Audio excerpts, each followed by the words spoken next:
চট্টগ্রামের সন্দ্বীপ চ্যানেল সংলগ্ন এলাকায় অভিযান চালিয়ে মায়ানমারে পাচারের উদ্দেশ্যে বহনকৃত বিপুল পরিমাণ সিমেন্ট ও সার জব্দ করেছে বাংলাদেশ কোস্টগার্ড।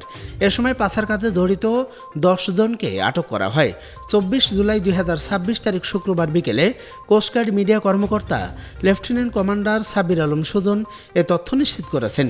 এ সময় তিনি বলেন, গোপন সংবাদের ভিত্তিতে শুক্রবার রাত 1টার দিকে চট্টগ্রামের সীতাকুণ্ড থানাধীন সন্দ্বীপ চ্যানেল সংলগ্ন এলাকায় কোস্টগার্ড স্টেশন ভাটিয়ারির সদস্যরা একটি বিশেষ অভিযান পরিচালনা করে।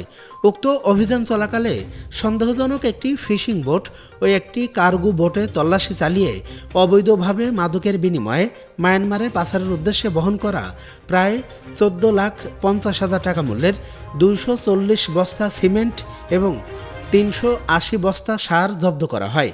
একই সঙ্গে পাচার কাজে ব্যবহৃত 2টি বোট জব্দ এবং 10 জন পাচারকারীকে আটক করা হয়।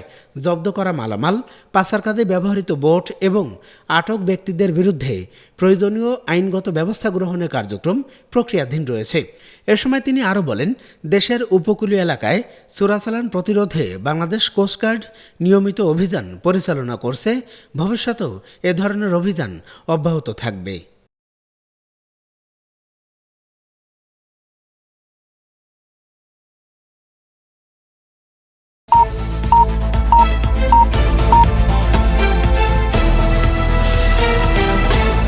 আটচল্লিশ বাংলা টিভি, বাংলা ও বাঙালির কথা বলে।